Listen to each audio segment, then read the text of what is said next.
अस्सलाम वालेकुम। प्रोग्राम और सुनाए के साथ मैं हूं इम्तियाज़ अहमद कुरैशी। आज हम आपकी मुलाकात करवा रहे हैं डॉक्टर इब्रार उमर से, मारूफ शायर, और इनके मुख्तलिफ़ हवाले हैं वो हम गुफ्तगू में इनसे पूछते हैं, जानते हैं। पिंडी, इस्लामाबाद, पाकिस्तान भर में जहाँ अदबी सकाफ़ती हवाले से बातचीत की जाती है, ऐसे हलकों में जाना पहचाना नाम है। पेशे के एतबार से ये मेडिकल डॉक्टर हैं, MBBS डॉक्टर जिसको हम कहते हैं, एलोपैथिक। तो आइए इनसे जानते हैं कि इनका अदबी सफ़र कब शुरू हुआ, क्या मुशाहिदात थे, क्या तजर्बात थे। अस्सलाम वालेकुम। वालेकुम अस्सलाम। इम्तियाज़ कुरैशी, कैसे हैं आप? ठीक हैं? मैं ठीक ठाक। डॉक्टर साहब, आपके कीमती टाइम के लिए शुक्रिया। पहले तो मैं आपका शुक्रिया भी अदा करूंगा और मैं अप्रिशिएट भी करूंगा कि जितनी अनथक मेहनत आपने की। हम काफ़ी अरसे से एक दूसरे को जानते हैं और अदब से आपकी बेलौस मोहब्बत जो है ना, इसकी मुझे तारीफ़ करनी पड़ती है। आप मुख्तलिफ़ लोगों से, मशाहिर से और सेलिब्रिटी से मिलते हैं, उनके इंटरव्यूज़ करते हैं। मैंने आपका ये सिलसिला देखा और यकीनन इसका कोई अफ़ज़ाना तो है नहीं, कोई आप इसको बेलौस कर रहे हैं, तो ये बहुत बड़ी चीज़ है। लोगों का तारुफ़ एक दूसरे को देना और ये खिदमत है, और यकीनन आप इसके लिए इसका जो सवाब है वो तो कहीं और से ही मिलेगा आपको। आपका शुक्रिया के अदा का इसको एक्नॉलेज किया जा सकता है। डॉक्टर साहब, बहुत शुक्रिया आपकी फ़राग़ दिली का कि आपने इस नहीं, ऐसे बात कलमात मेरे लिए शुरू की। यहाँ से होनी चाहिए ना। आपका इतना कंट्रीब्यूशन है इसमें। मैंने देखा बहुत सारे लोगों को आपने इंटरव्यू किया है और उनका पैगाम, उनका मैसेज, जो कंटेंट्स हैं गुफ्तगू के, वो आप असल में ये जो मॉडर्न डिजिटल अहद है, इसमें जो भी रिकॉर्डिंग होती है वो फिर रह जाती है। हम नहीं रहेंगे, ये रिकॉर्डिंग्स रहेंगी। बिल्कुल रहेंगी। ये तो ये एक फ्रोजन कंट्रीब्यूशन हिस्ट्री। ऐसे। डॉक्टर साहब, मेरा पहला सवाल, वैसे तो आपसे और सवाल भी बनते हैं, लेकिन मैं स्टार्ट यहाँ से करता हूँ। डॉक्टर साहब, आपके नज़दीक शायरी क्या है, अदब क्या है? अच्छा, ओके। अच्छा, वैसे मैं तवक्को रख रहा था कि हमको बहुत बड़ा कोई टॉपिक या मौजू या उस पर भी बात होगी, लेकिन इसमें भी बात होनी चाहिए। शायरी क्या है, अदब क्या है, इस पर असल में इतनी गुफ्तगू हो चुकी है और इतने सारे लोग इसके ऊपर बात कर चुके हैं। अदब रिफ्लेक्शन है ह्यूमन लाइफ की। देखिए, ये ज़िंदगी आर्जी सी है और इसको गुजारने के लिए इंसान, कुरान पाक की आयत है जिसका मफ़हूम है। आज भी मैं किसी प्रोग्राम में, टेलीविज़न प्रोग्राम में रिकॉर्डिंग हो रही थी, वहाँ भी ये गुफ्तगू हो रही थी। इत्तफ़ाक़ है वो उसी तसलसल में हमारी गुफ्तगू शुरू हो गई है, अभी मैं वहीं से आ रहा हूँ। तो वो ये है कि ये दुनिया एक खेल तमाशा है। एक आयत है जिसका मफ़हूम ये है, कुरान की आयत है। तो इस खेल तमाशे में इंसान एक सेंसिटिव तो है, एक चीज़, एंटिटी है, अशरफुल मखलूक़ात भी है, उसने रहना है। तो ज़िंदा रहने के कुछ बहाने हैं और उन बहानों के अंदर मैं समझता हूँ अदब और शायरी, ये चीज़ें भी आ जाती हैं। फ़नून लतीफ़ा जो है, इंसान जब इंडस्ट्रियल रेवोल्यूशन के बाद आगे आया या पहले जब था, तो वो इशारों कुनायों में बात करता था जंगल एज में, और फिर उसकी उसने ज़बान सीखी, उसने कम्युनिकेशन की। और मैं इंग्लैंड में गया हुआ था, तो वहाँ बहुत एक शहर था स्वानेज सिटी, तो उसको मैंने देखा और वहाँ पे बहुत कदीम तारीख़ी चीज़ें थी कि इंसान की इब्तदा कैसे हुई और शुरू में उसके जो ऑक्यूपेशंस थे वो क्या थे, और कैसे, जैसे हमारे यहाँ हथौड़ियाँ और कील लगाने का अमल है, उनके पहले कैसे चीज़ों को मैनेज कैसे किया जाता था, लोग रहते कैसे थे, लोग घर कैसे बनाते थे। तो अदब को अगर आप आगे चलते हैं तो फिर इंसान को अपने जज्बात के इजहार के लिए को मीडिया चाहिए था, क्योंकि इंसान की एक कमज़ोरी भी है और ये ज़रूरी भी था। यही चीज़ उसे दूसरी जो है, वैसे तो चरिंद परिंद के बारे में भी अब जो रिसर्च है वो शो करती है कि उनके भी इमोशन लेवल होते हैं, इमोशनैलिटी होती है, मोहब्बत होती है। आपको देखें, मुर्गी अपने बच्चों की हिफाजत करती है, और ये गाय भैंस के बारे में तो यहाँ तक है कि ये दे इवन शेड टीयर्स, रोती भी हैं वो, तो जानवर भी रोते हैं।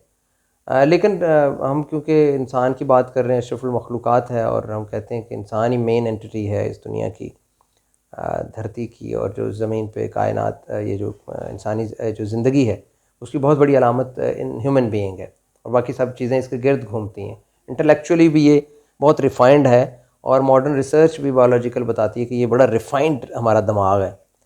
अब ये जो रिफ़ाइंड दिमाग है, ये सेंसिटिव भी है, हिस्सियात से भरा हुआ है। हम रोते हैं, हम परेशान होते हैं, हम बायोलॉजिकल लव होती है अपने इर्द गिर्द के लोगों से।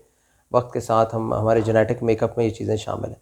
अब ये फिर इंसान ने इजहार शुरू किया। जब इजहार शुरू किया तो उसके लिए ज़बान और लफ्ज़ का इस्तेमाल किया, और जब उसको इस्तेमाल किया तो फिर ये चीज़ें शुरू हुई। और कदीम आप चले जाते हैं तो शेक्सपियर से कभी पीछे आप चले जाते हैं, कदीम यूनान में आप देखें ना, और कबल मसीह भी देखें तो आपको चीज़ें मिलती हैं जहाँ पे इजहार की। अब सैफ़ो की आप मिसाल देते हैं कि वो किस अहद की वो पोइटिस है, और वो तब भी लिखती थी, कुछ ना कुछ कहती थी। फिर पुराने जो खंडरात से निकलने वाली चीज़ें और जो नवादरात हैं वो बताती हैं कि इंसान शुरू से ही एक्सप्रेशन और इजहारिया पे यकीन रखता रहा है। तो शायरी और अदब और ये सारा उसी का एक रिफ्लेक्शन है ह्यूमन लाइफ की, और इसकी ये कॉमनैलिटी है। कोई आई एम नॉट स्पेसिफिक, मैं कोई यूनिक बात कर रहा हूँ, मेरे अल्फाज यूनिक हो सकते हैं लेकिन ये कॉमन ऑब्जर्वेशन। अच्छा, आपने उसमें मेडिकल भी डाल दिया, आपने बायोलॉजी भी डाल दी, साइंस भी डाल दी, मेडिकल भी डाल दी और अदब भी डाल दिया, तो एक जामिया आपने उसकी तारीफ कर ली। डॉक्टर साहब, आप तो मेडिकल पढ़ रहे थे या पढ़ा आपने, तो फिर ये इस तरफ कैसे रुझान आया, मतलब अदब की तरफ कैसे आ गए? यही है। और देखें आप, John Keats was a medical student, वैसे मैं उसकी एग्जांपल दे रहा हूँ। तो ये कोई ऐसी बात नहीं है कि मेडिसिन कोई लोग जो है वो करख्त होते हैं या उनकी ह्यूमन लाइफ के साथ या जो बारीक चीज़ें हैं उनसे वो दूरी होती है। लेकिन आप क्योंकि टिपिकली मुझे क्वेश्चन कर रहे हैं, तो मैं समझता हूँ फ़नकार जो आर्टिस्ट है वो बाई बर्थ होता है। सेंसिटिव लोग हो सकते हैं, लेकिन सेंसिटिविटी का इजहार करना फ़नकार का काम है। देखिए, जब हम लिखते हैं या कुछ कहते हैं तो बहुत सारे लोगों की हम रिप्रेजेंटेशन कर रहे होते हैं। मतलब मुझे ये बहुत ज़्यादा एक्सपीरियंस हुआ कि जब मेरी किताबें आई शायरी की, अब 6-7 किताबें आई हैं, तो मुझे जो मेरी ऑडियंस थी, बल्कि कहना चाहिए जो मेरे रीडर्स थे, उनकी जब कॉल्स आती थी फीमेल्स मेल्स की, तो वो ये कहते थे आपने हमारी बात कैसे कर दी, ये तो हमारी बात है। तो देखें, ये बातें उनकी हैं और कर हम लेते हैं। तभी शायरों के अशार पसंद होते हैं। फराज साहब के शेरों को कोट किया जाता है, फैज़ के शेर कोट होते हैं, आदम के होते हैं, ये बाकी जितने भी शायर हैं, मैं सबका नाम नहीं ले रहा, इसका मतलब परवीन शाकिर है, जॉन इलिया है, ठीक है, समझ गए, शायर बिरादरी। अच्छा, ये देखें उनको, वो उनके जज्बात का इजहार उनके दूसरा बंदा कर रहा होता है, शायर कर रहा होता है। शायर एक फ़नकार है और उसके पास फ़न है बयान करने का, और उसके पास फ़न है कि अपने साथ गुज़रे हुए जो वाक़यात हैं, यानी जो वारदात है उसकी ज़ाती और जो उसके मुशाहिदात हैं। देखिए, मैं जब लिख रहा हूँगा तो मैं सिर्फ वो नहीं लिख रहा जो मेरे साथ गुजरी है, जो दूसरों के साथ गुजरी है और मैंने देखा है, मैं वो भी लिख रहा हूँ। इसलिए मैं नुमाइंदगी कर रहा हूँ। तो मैं बहरहाल जब डॉक्टर बना तो मेरे घर के अंदर भी माहौलत भी था। मेरी जो सिस्टर है बड़ी, वो शी वॉज़ क्वाइट लिटरेरी और उसने मेरी परवरिश की। तो वो डिबेटर भी थी और वो किसी लेवल पर शायरा भी थी। लेकिन आपको पता है कि हमारे यहाँ पंजाब में और पाकिस्तान में ख़वातीन को हम आगे एक्सेल तो करने नहीं देते। तो ख़ानदानी पाबंदियों की वजह से वो इस तरह कोई मशाहिर में उसका शुमार नहीं होता, लेकिन मेरे पीछे तो उसका हाथ है। और मेरी परवरिश में, मेरी एक्सेलेंस में जो कुछ भी मैंने अचीव किया, उसका कंट्रीब्यूशन है, बहुत ज़्यादा है। फिर मैं सियालकोट से ताल्लुक़ है मेरा। फिर आज के प्रोग्राम में इत्तफाक से हम 3-4 लोग थे जहाँ पे मैं इंटरव्यू दे के आया हूँ, तो they belong to Sialkot. Sialkot की जो धरती है उसमें भी कुछ चीज़ थी। फिर मैं मरे कॉलेज का स्टूडेंट था, तो मरे कॉलेज में तो हम जब थे तो इकबाल और फैज़ तो वहाँ नहीं है अब, लेकिन ये देखें उनके असरात अभी हैं, उनके असरात जो हैं उस दरसगाह पे भी हैं। और फिर मुझे जो कंपनी मिली असगर सुदाई साहब की, उधर शायर होते थे, अभी उनसे मेरी इलाका, मैं उन्हें सुनता था चोरी चोरी चुप चुप के उनके मुशायरे, और मैं इंस्पिरेशन लेता था। गुलजार बुखारी अभी वो लाहौर में होते हैं, यूनुस हसरत थे, याग ईसा खेलवी थे, आसम सहबाई थे। तो इन लोगों की कंपनी में रहा। तो मैं FSC का स्टूडेंट था जब मैंने मुशायरे में, जिसके अंदर अहमद नदीम कासमी साहब की सदारत थी, असगर सुदाई साहब उसके सेक्रेटरी थे स्टेज, और परवीन सैयद फना, बिस्मिल साबरी, आरफ अब्दुल मतीन, ठीक है जी, और ये लोग थे। और ये सलीम गिलानी, और कौन थे, अहमद नदीम कासमी तो थे ही, लोग इतना बड़ा नाम था, कतील शिफाई। तो ये लोगों के साथ मैंने पहला मुशायरा वहाँ पढ़ा। ठीक है। और मुझे ये जना हाल में, ये 84 की बात, तो 84 में देखें, 82 से 84 का वो मेरा सेशन था। मैंने जब ये मुशायरा पढ़ा तो मुझे वहीं पे ना एक अचीवमेंट का एहसास हुआ, और वहाँ से मेरा सफ़र शुरू हुआ। तो पहला शेर क्या कहा, कब कहा, याद है? अच्छा, पहला शेर मेरा को वज़न में तो नहीं था, लेकिन जो मुझे याद आ रहा है वो था दिया जलाकर मोहब्बतों का खुद ही उसने बुझा दिया है।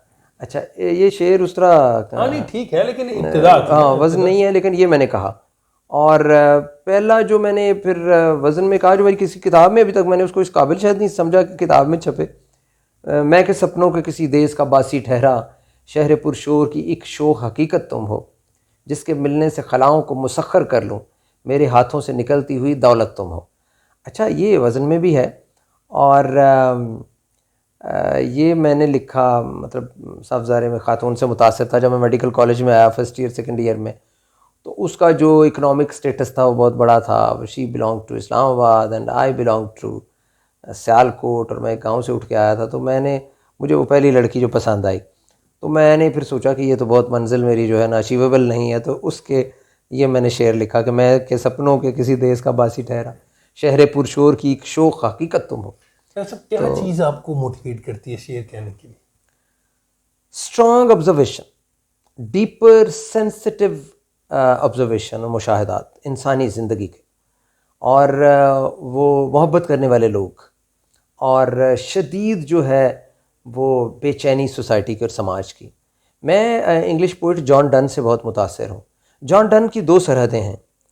एक पोल उसका है, वो डिवाइन पोइम्स लिखता है, अल्लाह से मोहब्बत, इनकलाब, अल्लाह से मोहब्बत, सोसाइटी और समाज के अंदर ऐसी तब्दीली जो इंसानों की ज़िंदगी को आसान कर सके।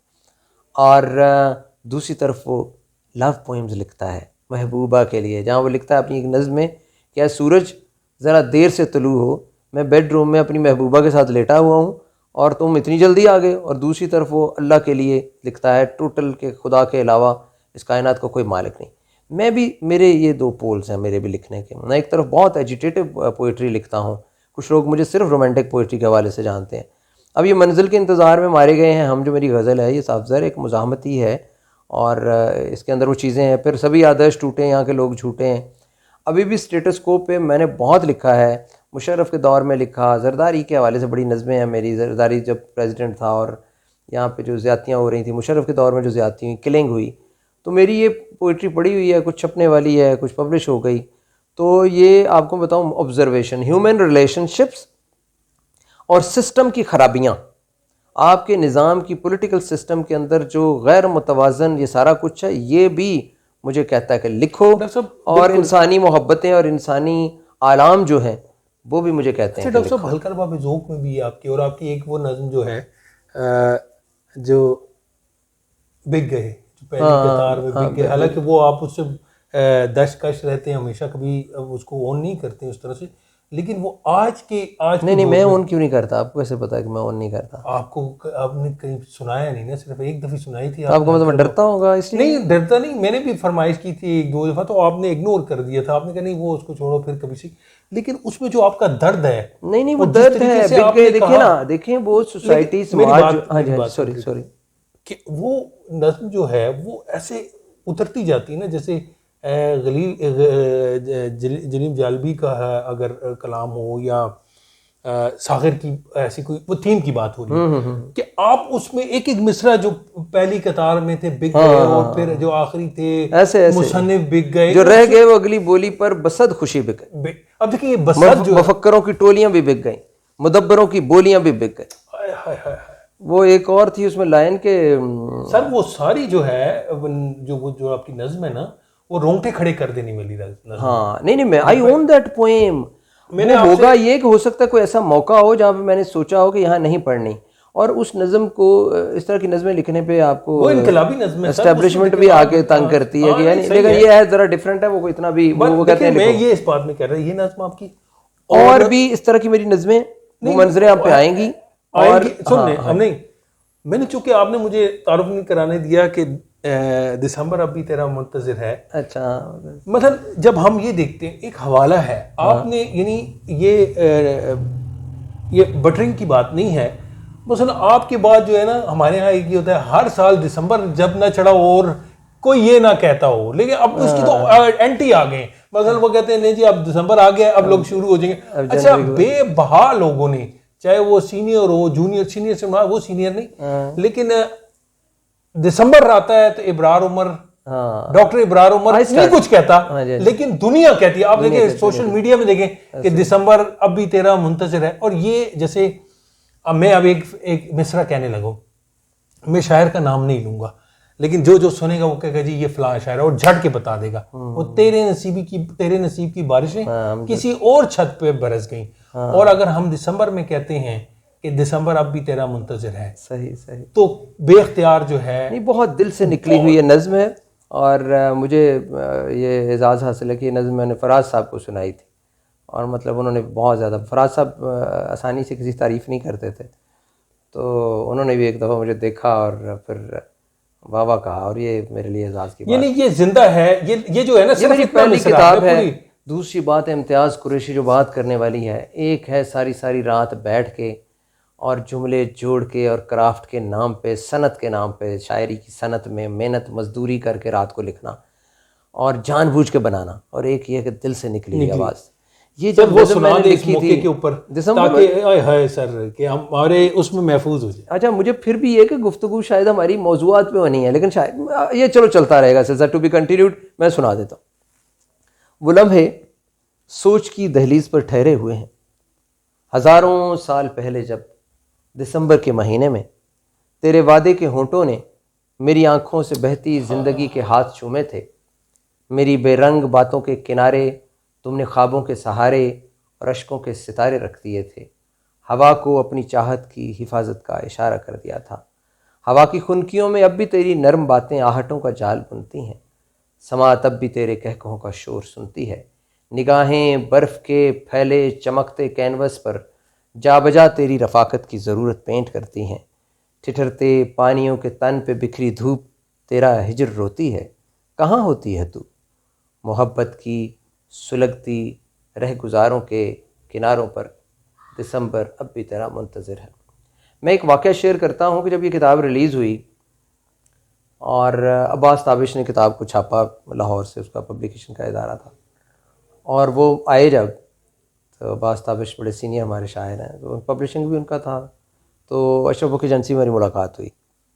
तो मुझे अब्बास ताबिश साहब कहते हैं कि देखो अब कारी ने आपकी उंगली पकड़ ली है, आपकी इस किताब के बाद मैं सिर्फ ये कहना चाहता हूँ कि कारी ने उंगली पकड़ ली है, अब आप उसको जहाँ लेके जाएंगे वो आपके साथ चलेगा। अब आपकी ज़िम्मेदारी है कि आप उसे कहाँ लेके जाते।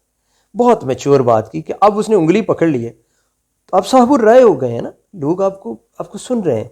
अब आपकी ज़िम्मेदारी है कि आपने उन्हें क्या बताना है। आप चाहें तो उनको ख़राब कर दें, चाहें तो उनको जोड़ दें, चाहें तो उनको मज़ीद तोड़ दें, जो टूटे हुए लोग हैं। तो ये ज़िम्मेदारी हो जाती है जब आप सुने जाते हैं। और अल्लाह ताला ने क़यामत वाले दिन पूछना भी तो है ना, क़यामत वाले दिन या उसके बाद, कि जो टैलेंट मैंने आपको दिया उसका सर्फ उसको कहाँ खर्च किया। तो शायर बहारा ज़िम्मेदार है जो कुछ कहेगा। मैं वो ज़िम्मेदारी उस तरह तो नहीं निभाई। तो फिर ये नज़्म आई, तो मेरी किताब जब रिलीज़ हुई तो मुझे पता चला, कराची से एक ये वाक़या मुझे बड़ा कि एक ख़ातून जो है वो एमरजेंसी में पड़ी हुई है। उसने किसी ने फ़ोन किया, एक खूबसूरत लड़की है, एमरजेंसी में लहू लुहान है, बेहोश है, और उसको हमने उठाया है बाहर से सड़क से, और उसके हाथ में साथ उसके किताब गिरी हुई थी, दिसंबर अब भी तेरा मुंतज़िर। अच्छा, ये बड़ा स्ट्रेंज बात थी। और उन्होंने कहा जी इसके ऊपर आपका नंबर है किताब पे, तो हमने आपको कॉल किया कि ये लड़की कौन है। मैंने उन्हें कहा कि मेरी शायरी की किताबें बिक रही हैं, लोग पढ़ रहे हैं, ये लड़की कौन है ये आप भी मुझे बताएं, बल्कि मैं अब हो गया हूँ, मेरी तशवीश भी और तहकीक भी है, ये कौन है खातून जो हादसा हुआ है और उसके पास किताब है। अब आपको बड़ी ये दिलचस्प एक रोमांटिक, मुझे इससे लॉर्ड बायरन भी याद आता है कि लॉर्ड बायरन के इश्क में मुब्तला होने वाली ख़वातीन, जहाँ वो जेल में था तो उसकी वो दीवारों पे या नाखूनों से दीवारें छीलती थी और उनके हाथ लहू लुहान हो जाते थे। अब इस खातून की वाक़या क्या था, ये होश में आई। उन्होंने कहा जी हमने तो डॉक्टर इब्रार उमर को कॉल करके आपके बारे में पूछा है। पठान लड़की थी, कोई लड़की को हम नहीं अब करते कि कौन थी, उसका नाम क्या था। उसने मुझे बहुत खतूत लिखे जो कि मेरी अगली किताब में आ भी रहे हैं, बहुत खूबसूरत लैंग्वेज में उसने लिखा बाद में मुझे। फिर उसने मुझे कॉल किया, उसने कहा डॉक्टर साहब वो लड़की मैं हूँ जिसका एक्सीडेंट हुआ, मैं सड़क पे जा रही थी और मैं आपकी किताब पढ़ रही थी, और मैं वॉक करने के लिए निकली थी, और मैं किताब में इतनी मुनहमिक हो गई, इतने नहमाक से मैं उसे पढ़ रही थी कि मुझे नहीं पता चला मैं सड़क के दरमियान आ गई और गाड़ी टकरा के मुझे चली गई और मैं वहीं पे गिर गई, और मुझे कुछ लोगों ने उठा के आगा खान हॉस्पिटल में लाए। तो ये वो दौर था। मतलब आप देखें कि किताब और उसमें शोहरत और वो बड़ा उसका अपना एक नशा था बहरहाल। तो ये सारा कुछ होता रहा। शायरी के बारे में मैं ये कहूँगा, this is spontaneous overflow of your thoughts. आप शायरी जब बैठ के क्राफ्ट करके जोड़ते हैं तो फिर वो आपके दिल की आवाज़ नहीं होती। तो ये जो किताब थी, जैसे पहली पहली किताबें तो वैसे ही आपकी पहली औलाद की तरह होती है ना, ये बहुत बड़ा रोमांस होता है। तो वो जो किताब है ना वो, और ये उसकी नज़्म, आपने भी मुझे उस रोमांस में डाल दिया। वाकई इट्स अ हाईली रोमांटिक जो है ना ये एक्टिविटी थी जिसमें से मैं गुजरा, और ये नज़्म को मैं बहुत ऑन करता हूँ, फील करता हूँ। वैसे मुझे शायरी शायद ज़ुबानी याद ना हो अपनी, शुरू में तो ये मेरी पूरी किताब याद थी, लेकिन अभी आपने कहा नज़्म, हाँ अभी आप देखें आपकी नज़्म आपने कहा तो ये मुझे नज़्म याद है, इसकी कोई लाइन मैं भूला नहीं हूँ, मैंने आपको सुना दी। वो दौर ही ऐसा था कि नौजवान जो हैं, जो शायर बनते थे कुछ, वो आपके एक फैंटेसी थी। फिर रेडियो के लिए आपने मुझे बात करने से मना किया। नहीं मना नहीं किया, मना कहाँ किया? रेडियो पे आपने लोगों को बड़ा एंटरटेन किया, इमोशनली भी बड़ा लिया सिलसिले को, उनको बताया भी, सिखाया भी। इवन के आज़ाद नज़्म को तो सुनते नहीं थे लोग, इधर हमारा कंट्रीब्यूशन है। मंशा याद साहब भी कभी कभार रेडियो सुनते तो मुझे उन्होंने एक बात स्पेशली की थी कि आप लोगों ने शहर अफसाना तो इसे कहते ही थे अफसाने, क्योंकि मंशा साहब इधर थे, वो मुझे कहते थे कि ये जो रेडियो पे आपने नज़्म का रुझान लोगों को सुनाया है, अब नज़में तो नहीं हिट होती, नज़में तो बहुत कम हिट होती है ना, वो तो हसन कूज़ागर नज़म हिट लोगों में तो नहीं है, इंटेलेक्चुअल्स में है। इसी तरह हाँ, हमने नज़मों को पब्लिक में लेके आए हैं, मेरा कंट्रीब्यूशन है। दिसंबर अब भी तेरा मुंतज़िर है, मैं कोई उस वक्त कोई ऐसी सेलिब्रिटी तो नहीं था, बिल्कुल नहीं, ठीक है ना। तो हमने रेडियो के पीछे, रेडियो मतलब आवाज़ के थ्रू आपने सारा कुछ किया, ये जादू जगाया। बिल्कुल। तो ये नज़मों को हमने आम किया। हमारे अहद में हमने रेडियो पे 15 साल मैंने काम किया है, और उस वक्त नेटवर्क पे प्रोग्राम होता था पेशावर, कराची और लाहौर और इस्लामाबाद।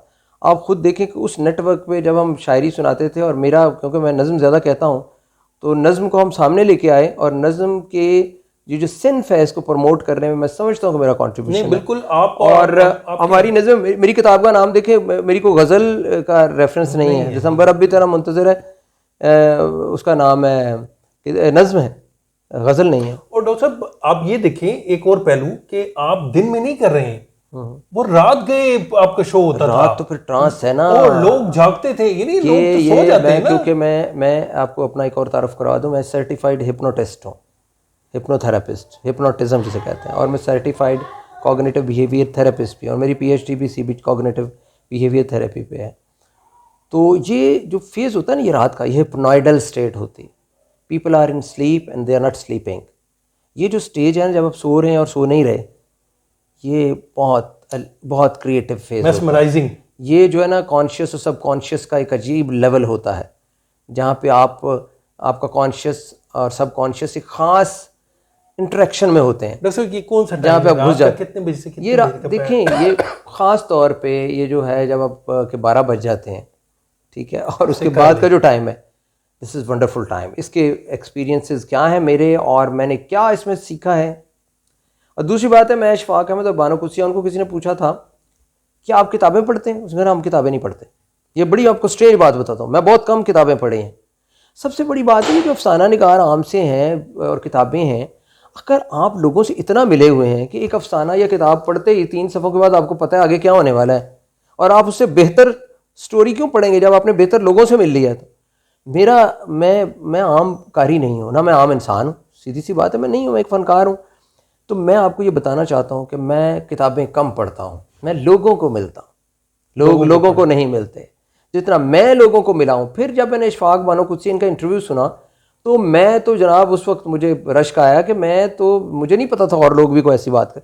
उन्होंने कहा जी आप पढ़ते कितना है? बहुत पढ़ते हैं। इंटरव्यू लेने वाले ने पूछा, उसने नहीं हम लोगों से मिलते हैं। लोगों से बड़ी किताब कौन सी है? आज आपने कुछ बातें की है ना जो हमारी ज़िंदगी में इंटरेक्शन हुआ, शुरू हुआ, अब मैं आपको जानना चाहूँगा। अगर मैं आपको जान लेता हूँ, आप मुझे जान लेते हैं, तो अफसाना लिखना कौन सी बड़ी बात। हर बंदा रोज़ाना, लेकिन आपके पास फिर टाइम होना चाहिए। मैं कहानी इसलिए नहीं लिखता कि मैं थोड़ी लाइनों में बात कहने का कायल हूँ, मैं शायर हूँ, तो मैं क्या करूँ, मैं इतनी लंबा टाइम मेरे पास नहीं है लिखने के लिए। अदरवाइज़ शायर जो होता है वो बहुत अच्छी नसर भी लिख सकता है। नसर निगार ज़रूरी नहीं अच्छी शायरी कर सके, मेरा ये दावा है। शायर के पास टाइम नहीं है, दूसरी बात है कि आपके और क्या मामलात हैं ज़िंदगी के, वो भी अहम है। तो ये जो है ना मुशाहिदा, लोगों से मिलना, आई सी पीपल, तभी मैं रिलेशनशिप इश्यूज़ में भी प्रैक्टिस करता हूँ। तो मेरे पास जो कपल्स हैं, मैरिटल रिलेशनशिप्स के जो प्रॉब्लम है, ये मेरे पास आते हैं, मैं सॉल्व करता हूँ। मैं एक यानी कि वो पे करते हैं मुझे, और मैं इस वक्त काउंसलर हूँ, ऑनलाइन भी काउंसलिंग करता हूँ, Salma and Kafeel medical centre में बैठता हूँ, मेरी PhD भी इसी पे है। तो शायरी, फिर आप मुझे बताएं कि ये हो गई ना आपकी डॉक्टरी शायरी, जो आपने सवाल पूछा, डॉक्टरी, शायरी, ह्यूमन रिलेशनशिप, ये सारे जो है ना इकट्ठे हो गए, तो ये दूर नहीं है, ये सब एक हैं। ये एक everything under sky is a part of literature. Doctor साहब से दिलचस्प गुफ्तगू जारी है, इनसे मज़ीद सवालात भी करते हैं। वो आपने देखा कि एक मेस्मराइजिंग पर्सनालिटी हैं, और जब दिसंबर का नॉस्टैल्जिया है तो वैसे भी है हमें, बल्कि नौजवान नस्ल जो कि जिन्होंने दिसंबर पढ़ी, दिसंबर सही। डॉक्टर साहब ये जो सिलसिला रहा आपकी, दिसंबर अब भी तेरा मुंतज़िर है, और फिर वो सिलसिला डॉक्टर साहब बीच में कोई गैप आ गया, और वो चीज़ें फिर जो है ना किसी और फॉर्म में ढल गई, या आपकी मसरूफियत होगी, तो उसके नहीं, यहाँ गैप नहीं आया हुआ, यहाँ नहीं गैप आया। दिसंबर के बाद मेरी किताब आई ख्यालों में तुम्हारी आंखें, फिर किताब आई मेरे वायलिन के तारों में, फिर किताब आई ये जो तन्हाई है, फिर किताब आई दूसरी बारिश। ये सिलसिला बंद नहीं हुआ, सिलसिला बंद हुआ है इन 6 किताबों के आने के बाद। अच्छा, 2004 में मेरी आखिरी किताब आई, मेरा ख्याल है ये जो तन्हाई है या दूसरी बारिश, और उसके बाद किताब नहीं आई कोई भी। किताबें लिखते रहना भी कोई काम नहीं है। जो बहुत अच्छे शायर हैं उन्होंने बहुत थोड़ा लिखा है। फैज़ साहब का कलाम बहुत ज़्यादा नहीं है, शुकेब जलाली का बहुत ज़्यादा कलाम नहीं है, और परवीन शाकिर तो चलो इस दुनिया में ना रही, लेकिन उनका काम भी आप थोड़ा लिखें, अच्छा लिखें। मैं तो इसमें से भी कुछ चीज़ें अब सेलेक्ट करना चाहता हूँ, लेकिन अब आप कहें तो 1 या 2 किताब जितनी शायरी तो मौजूद है जिसको मैंने पब्लिश नहीं करवाया। तो आप जैसे दोस्त अगर मोटिवेट करेंगे तो पब्लिश होगी। नहीं बिल्कुल होनी चाहिए वो हाँ, सफ़र जो है उसके अंदर देखें, ये तो तय है। जैसे मैंने बताया जॉन डन की पोइट्री, कि आप अगर रोमांस से शुरू कर रहे हैं तो ज़रूरी नहीं आप मोहब्बत और रोमांस तक ही महदूद रहें, और भी गम है ज़माने में मोहब्बत के सिवा। अब जो शायरी है उसके अंदर ये जो स्टेटस को है, जो सिस्टम की ख़राबियाँ हैं, जो रिलीजन का जो प्रैक्टिकल उसकी जो इम्प्लीमेंटेशन है उसका डिक्लाइन है, अल्लाह हमसे क्या चाहता है। अब मेरी जो नई नज़म आई है, जो पिछले दिनों हल्के में मैंने पेश की थी जलील अली साहब की सदारत में, कोरोनाई बस्ती का अलमिया, ये तवील नज़म है, और वो उसका एक एपिसोड था, लहू रुत उसका नाम है। ये 120 सफ़े की नज़म होगी, तो एक ही नज़म होगी, एक किताब आएगी। मैं चाहूँगा कि आप उसको ज़रूर पढ़ें, तो वो एक नया है रुख। लेकिन मेरा ख्याल है कि रोमांस को ऑल टुगेदर छोड़ देना। रोमांस तो बहुत अपनी रखता है, जहतें रखता है ना। Romance is not only to be in love with a lady and female, romance is to be in love with humanity. आपने सिस्टम को चेंज करना भी तो रोमांस है, और अपने पॉलिटिकल सिस्टम के अंदर तब्दीली लाना भी तो रोमांस है। तो वो करना चाहिए। बाकी बहुत सारे मेरे कुछ तहफ़्फ़ुज़ात भी हैं अपनी अदबी दुनिया से, वो तो फिर आगे गुफ्तगू बढ़ेगी। तो हम कहेंगे मेरा सफ़र रुका नहीं उस तरह। नहीं, मैं मेरा तो बात पब्लिशिंग का सफ़र ज़रूर रुका है कि वो नहीं है। और दूसरी बात है कि मेरे अंदर ये जैसे आपने बिक गए नज़्म मेरी बताई है, तो ये कि जब किताब में आएगी तो यकीनन ये कोट होगी, और उसके अंदर बड़ा एक्सप्लिसिट इजहार है कि किस तरीके से हमारी अशराफिया ने हमें लूटा है, और किस तरह ये जो है ना एंड जो कंज्यूमर है उसकी ज़िंदगी को बर्बाद किया है, और किस तरीके से एक्सप्लॉइट किया गया है हमें, मज़हब के नाम पे भी, सियासत के नाम पे भी, जमहूरियत के नाम पे भी, और हमारे यहाँ कोई सिस्टम पनप नहीं सका। तो इसके ऊपर एहतजाज करना भी तो मेरा हक़ है। मैं कौन सा शायर हूँ, कौन सा अदीब राइटर है जो इस पर बात नहीं करता और वो बैठा हुआ है। तो उस पर मैंने आपको बल्कि कहा भी था कि कभी हम अदब के नज़रिए और अदीब का नज़रिया होना चाहिए कि नहीं, और अदीब डरा हुआ क्यों है, और अदीब सामने क्यों नहीं आता, और वो महज वो जो है ना लफ्ज़ी तायुश में क्यों है। ये तो बहुत बड़ी गुफ्तगू है, इसके लिए तो एक अलग सेशन करेंगे हम इंशाल्लाह। बिल्कुल करेंगे। मुझे ये बताएं कि हल्का आपका पहले मैं ये सवाल करता हूँ कि तनकीद को क्या समझते हैं आप? तनकीद होनी चाहिए, नहीं होनी चाहिए, या तनकीद के तनकीद होनी चाहिए। देखिए तनकीद भला है ना, ये एक एफिशिएंट जो है ना लिखने वाला, उसको तनकीद को ऐसे ही सुनना चाहिए। तो शायरों का नाम बताऊंगा, जैसे मुनीर नियाज़ी ने सुनी थी और जैसे परवीन शाकर ने सुनी थी। अगर आपको ये जो अदबी मजलिसी तनकीद होती है, अगर इसके अंदर आपको हो सकता है समटाइम्स का आपकी बहुत अच्छी चीज़ को वहाँ बैठे हुए महदूद सतह के और कुछ बोने और डवार्फ माइंड्स जो हैं वो आपको रिजेक्ट कर दें, और हो सकता है वही चीज़ आपकी बहुत बड़ी चीज़ हो, वही आपकी वेस्ट, ऐसे हुआ भी, हाँ जी, वही आपकी वेस्टलैंड साबित हो और आप जो है ना उसके अंदर आगे निकल जाएं। तो लेकिन तनकीद होनी चाहिए। तनकीद कई दफ़ा ठीक होती है, कई दफ़ा नहीं ठीक होती। इसका मतलब है राइटर जो है ना जिसके ऊपर तनकीद हो रही है उसे बहुत साबित कदम होने की ज़रूरत है। उसके लिए बहुत बड़ी ऑप्शन है कि वो अपनी मर्ज़ी से उस तनकीद की कौन सी चीज़ को अडेप्ट करता है और कौन सी चीज़ को नहीं करता। हम वो लोग थे, जब मैं 93 में हल्का ज्वाइन किया तो मेरे साथ डॉक्टर एजाज़ थे। एजाज़ साहब को आप जानते हैं ना, मेडिकल स्पेशलिस्ट हैं। हाँ नहीं, मेडिकल स्पेशलिस्ट हैं जो मंडी बहाउद्दीन में होते हैं, शफी जामन साहब के बेटे। तो मैं उनको ये कहता था, मैं कहता था मेरी ये मंजिल नहीं है, मैंने आगे जाना है, मुझे ऑडियंस चाहिए, मुझे रीडरशिप चाहिए। तो हल्का अरबाब ज़ौक़ में 93 में जब मैंने ज्वाइन किया था, आई वॉज़ वेरी क्लियर कि मुझे अपनी शायरी पे ये जो हल्के की तनकीद है इसको अपनी शायरी को ख़राब नहीं करने देना। मैंने सीखना ज़रूर है। ये वाली अगर आप अपनी जहद को स्ट्रॉन्ग कर लें तो हल्के की तनकीद या किसी मजलिसी तनकीद आपके ऊपर अच्छा असर डालती है। तनकीद होनी चाहिए।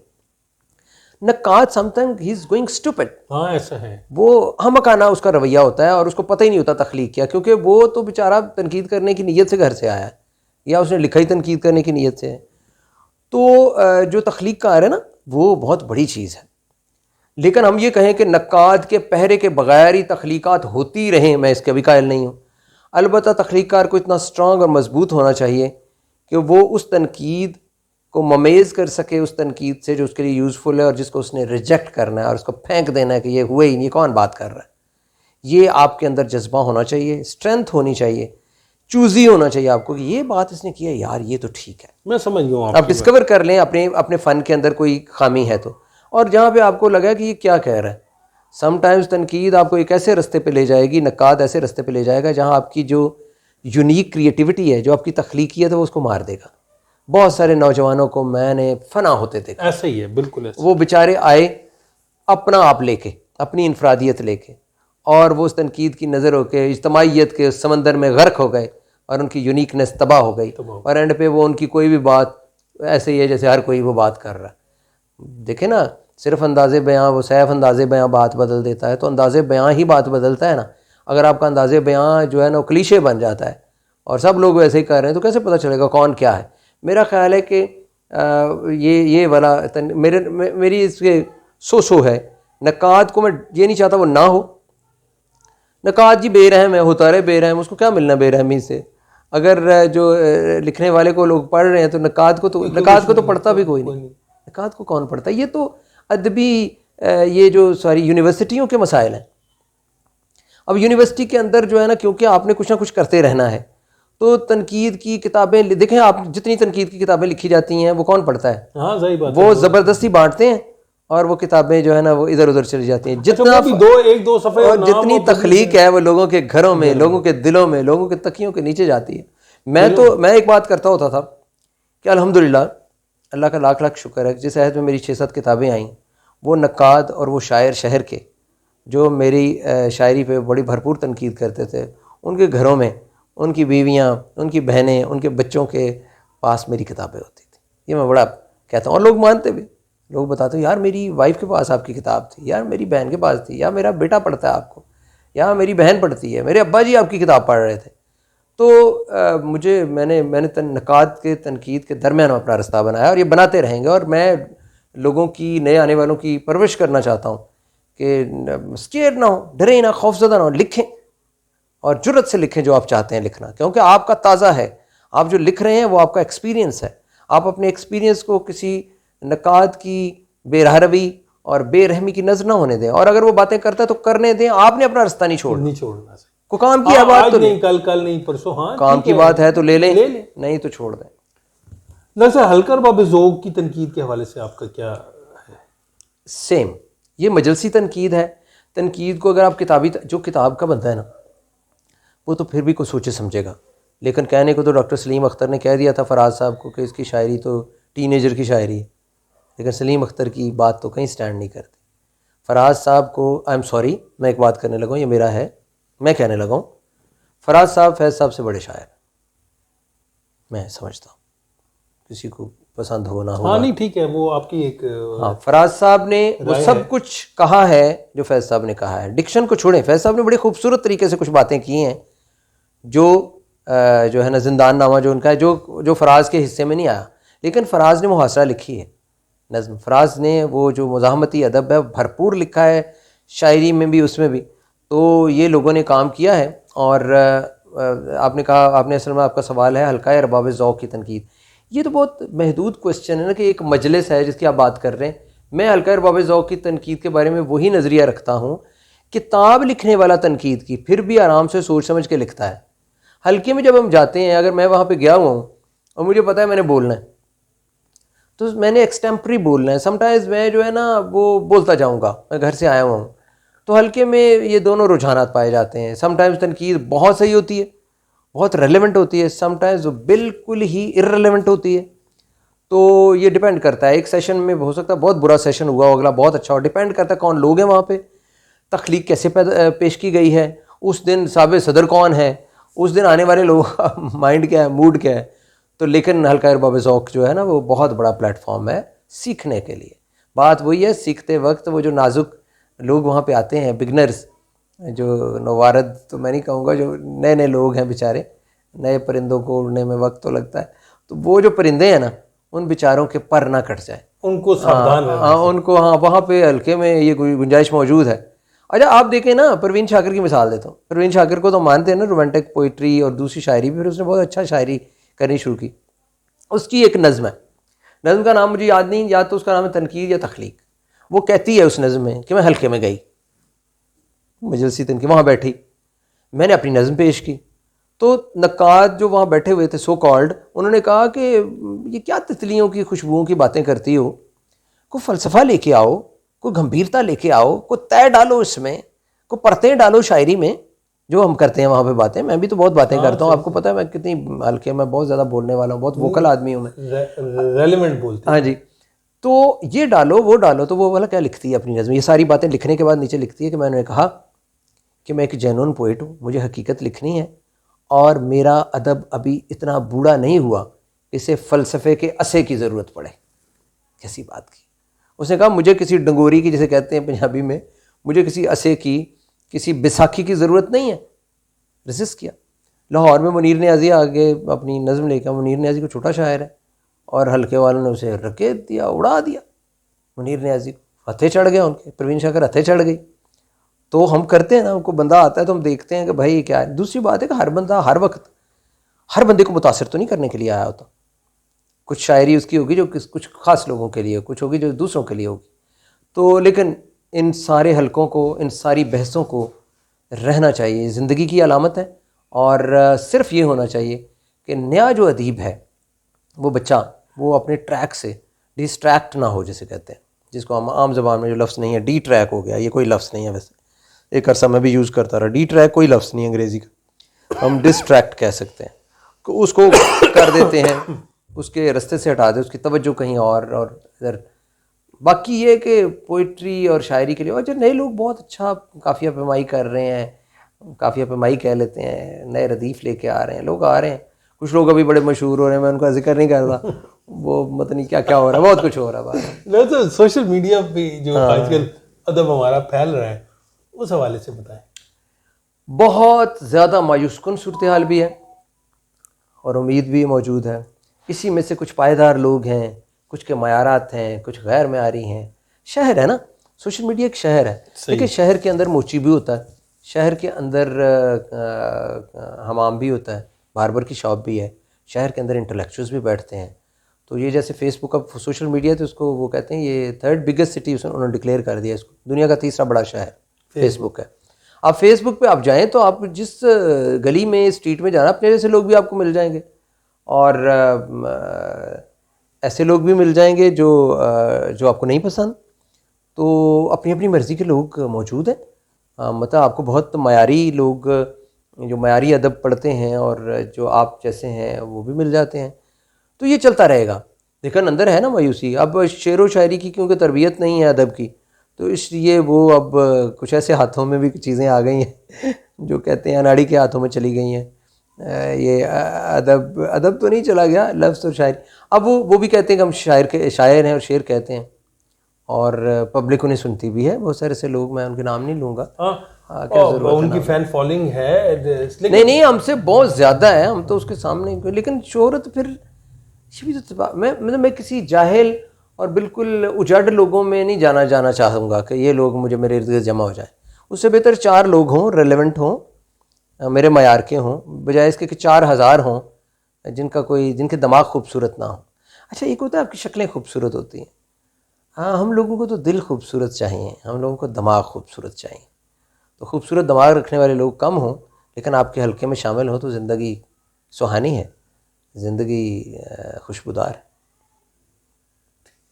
डॉक्टर साहब, आपने नए आने वाली किताबों का जिक्र कर दिया है, तो ताज़ा शायरी जो है या कुछ ऐसी नज़्म जो आप सुनाना चाहें इस हवाले से? तो अच्छा, पहले तो ये कि नज़में याद नहीं रहती, ठीक है, और कुछ इन दिनों अगर कुछ लिखा भी है तो नहीं याद, वो सब याद नहीं है। तो इस वक्त तो मैंने ये आपको पुरानी नज़म सुना दी, और मुझे ये भी नहीं था कि इस सेशन में आप कुछ मुझसे सुनना चाहेंगे। मेरे पास एक किताब पड़ी हुई है सामने चेयर पे, ये भी पुरानी है, तो उसी में से कुछ सुना देते हैं। चले मैं उसमें से सुना देता हूँ, उसमें से सुना देता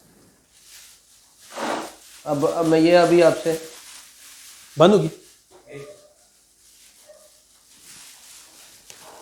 अच्छा, तो उसमें से मैं पूछना चाहूँगा कि क्या सुनाऊँ मैं? बस कोई भी एक नज़म सुना दे बस। अच्छा, नज़म सुना दो, कोई रोमांटिक नज़म हो, फिलोसॉफिकल हो। रोमांटिक जी आपका जो है, अच्छा, रोमांस मुझे, अच्छा इमेज मैं वैसे चेंज करना चाहता हूँ।